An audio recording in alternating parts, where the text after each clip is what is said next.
Western Europe entered an age of expansion at the end of the 1400s. Its economy was booming and its population was growing. People were generally well off. Many could afford fish and meat and a few luxury items. To keep up with this growing demand, merchants and governments imported goods from other parts of the world: Asia, Africa, and Eastern Europe.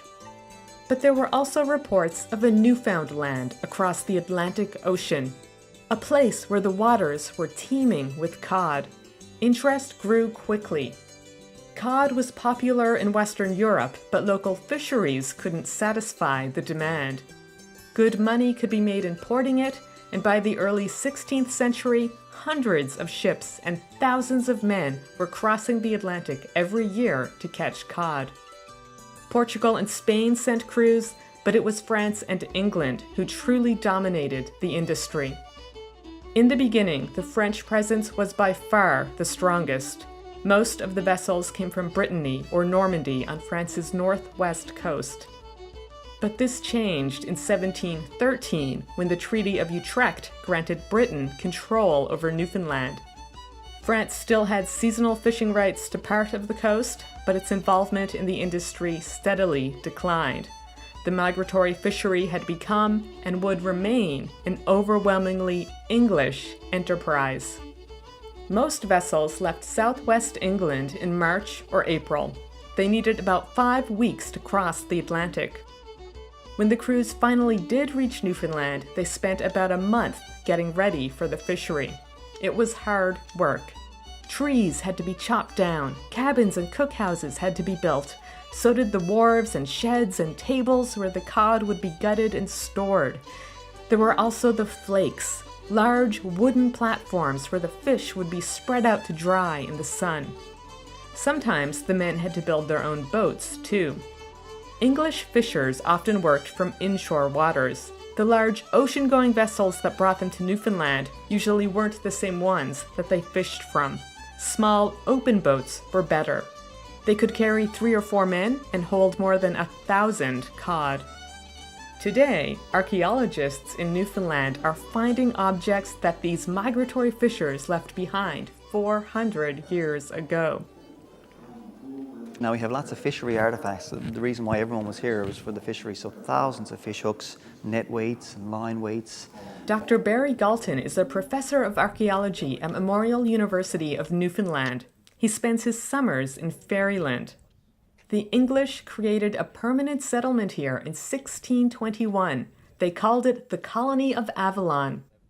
But for at least 100 years before that, migratory fishers had been coming here to catch cod. First the French, and then the English.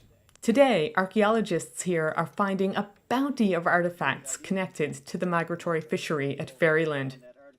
As they dig and scrape their way through the layers of earth, it's like traveling backwards in time. The governor talked about building a pretty street in 1622, connecting the 2 rows of buildings by a pretty street. So here's this 1620s era street, and you can see well below the cobblestone street there's all these different lenses, and these represent earlier occupations prior to permanent settlement in 1621.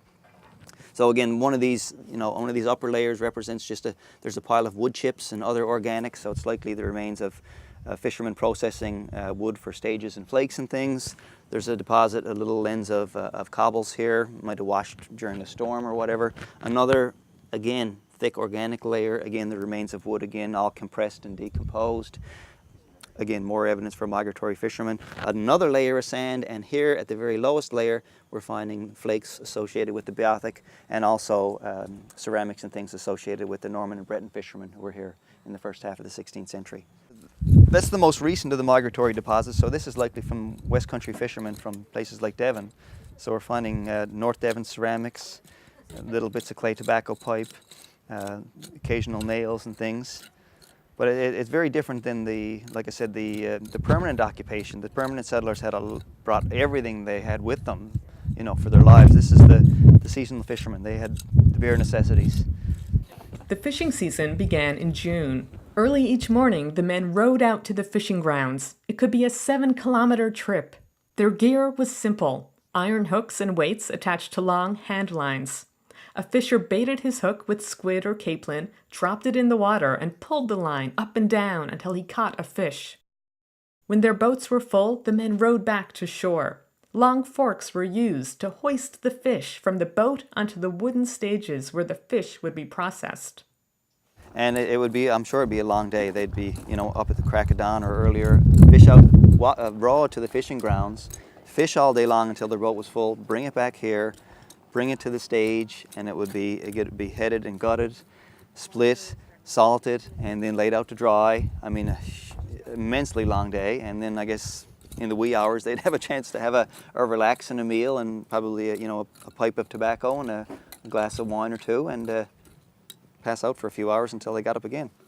The migratory fishers were generally young, poor, and single men. They went to Newfoundland for the money, but they also went for the adventure, a chance to see a far-off land and to work as a seafarer. Most of the men only signed on for 1 or 2 seasons, and almost all were illiterate. That means they didn't leave behind any diaries or letters or other documentary evidence of their time here. But archaeology helps us to fill in those gaps. It tells you about the everyday lives of the ordinary, fishermen, really. It's not in documents. It tells you all sorts of details about provisioning for these endeavors. It tells you about the daily life of the people, their diet, the structures they built. None of this stuff, you don't find any of this in the historical records, because there's very few historical records from the 16th century, and none of them detail about the daily lives or the more mundane aspects of life in terms of so-and-so built a cook room, and here's the things he cooked and ate, and here's how they lived on a daily basis. But this is what archaeology is contributing to the story of the migratory fishery. Archaeology has also taught us that the migratory fishery at Fairyland was a booming operation. One of the reasons we know that is because of these cobblestones. Migratory fishers put them here to serve as an artificial beach, a place where they could dry the fish that wouldn't fit anywhere else. Basically, fishermen, the fish would typically be dried on a beach, and we have this large beach here on the isthmus on either side of Fairyland. And basically, when there was no space to dry the fish on the natural beaches, they had to create these artificial beaches. So they took these rocks and cobblestones and laid them on the dirt, basically to make a raised little platform so they could actually dry their fish and the air could get at it, and it would dry properly. So the fact that they had to make these artificial beaches really shows that this place was a real hub of activity back in the 16th century. Next to the beach, the team found what appears to be a 400-year-old fireplace. That's that migratory fireplace. So in amongst that, outside it, we found all sorts of broken ceramics from the west country of England, found a few clay tobacco pipes. So it dates probably from the second half of the 16th century or the early part of the 17th century, before the permanent colonists show up. Unearthing fireplaces and ceramics and other features is laborious and time-consuming work, but digging is just the first step. Next comes the sifting.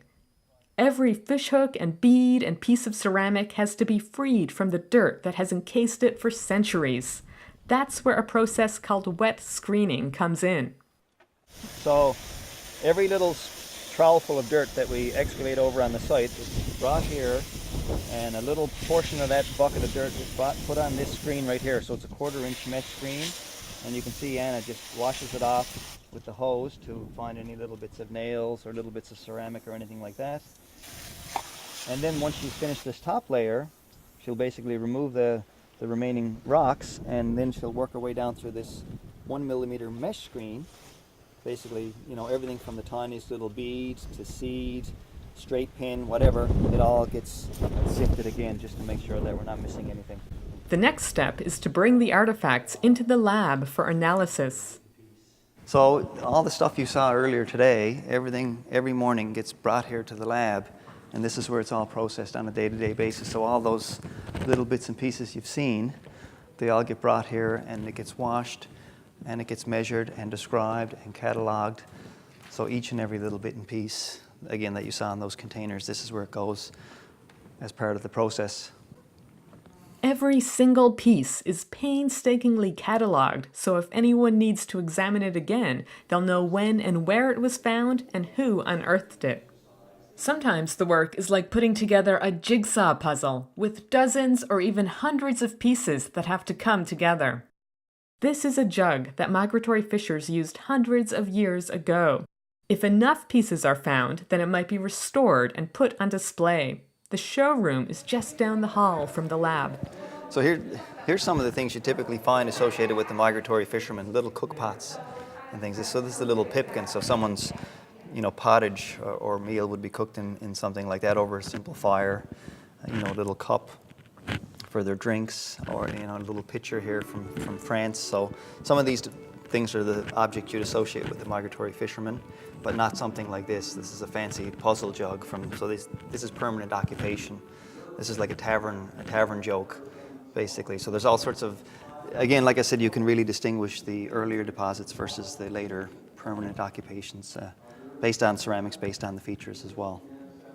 Inside these display cases and outside in the field, we can get a glimpse of what Fairyland looked like hundreds of years ago, and how it changed from a seasonal fishing station that Europeans visited for only a few months every year into a permanent settlement called the Colony of Avalon.